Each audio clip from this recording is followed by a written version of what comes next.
Bueno, vamos a trabajar con unos 4 o 5 puntos importantes. Primero de ello, iniciaremos con los procesos de urbanismo e higienismo que se van a dar en París. Dato muy importante a tener en cuenta.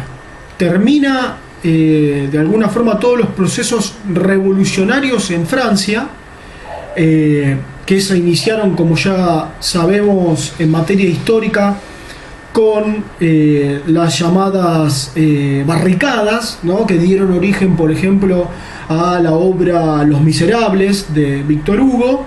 Bueno, terminado todo este proceso de revoluciones, revueltas y reformas, se inicia otro que se va a llamar el proceso de urbanización de París.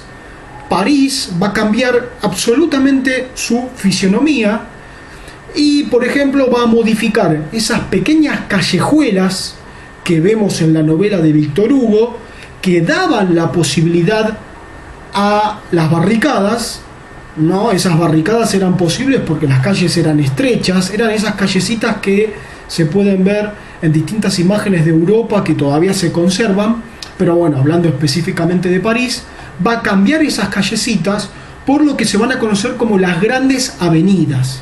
Por ejemplo, Avenida Campos Elíseos, ¿no? Esa gran avenida que acá Buenos Aires también la retoma de alguna manera con las avenidas más conocidas de nuestro país, sobre todo Avenida 9 de Julio, esas grandes avenidas anchas que tienen la finalidad, por un lado, de posibilitar ya un caudal de tránsito que será mucho mayor.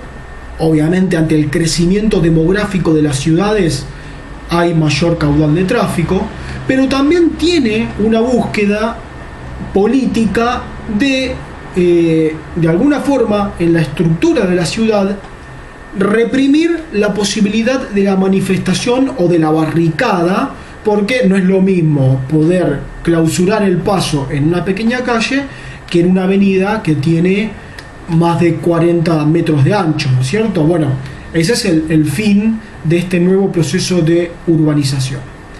La persona encargada en llevar adelante estos procesos se va a llamar el Barón de Haussmann. Barón de Haussmann, que está, sobre todo pueden encontrar sus modificaciones en el apunte que ustedes tienen, que se llama Tiempo y Espacio en la Modernidad, Benjamin en París. En ese apunte tienen todos los cambios que sucedieron en París a partir del inicio de la modernidad. Este es muy importante, ¿no es cierto? Cambios estructurales que tienen que ver con el urbanismo y con lo que van a ser las políticas higienistas del Barón. ¿Por qué? Porque va a decir que en los barrios más bajos de París, en esas llamadas callejuelas, también hay condiciones de hacinamiento heredadas de la París medieval que tienen que quedar atrás, que se tienen que solucionar con estas políticas de urbanismo. Otro de los fines que persigue Haussmann es empezar a organizar la ciudad de acuerdo a cómo se va a desarrollar en materia de la estructura interna de la ciudad. Digamos, por un lado vamos a tener el barrio industrial, el barrio donde se van a empezar a concentrar las fábricas en este periodo de la revolución industrial, el barrio residencial, es decir, donde van a estar orientadas las viviendas de las personas, y después el barrio relacionado al consumo, el barrio del comercio, donde están los negocios, ferias y demás. Toda esta organización por sectores, la división geográfica de la ciudad, es algo que surge en este momento. En la ciudad medieval, como dijimos en la primera clase, las personas tenían básicamente el acceso a sus necesidades muy cerca de su hogar. Entonces una persona casi no se movía en distancias considerables.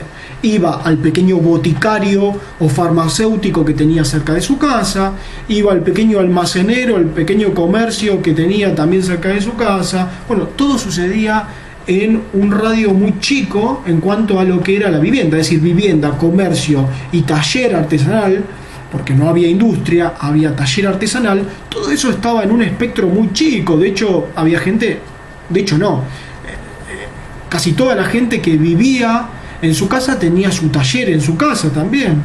Bueno, toda esta organización o desorganización, para que se entienda, va a empezar a cambiar a partir de estas políticas que lleva adelante el Barón de Haussmann, para que empecemos a ver cómo cambia el espacio y cómo cambia el tiempo en la sociedad moderna.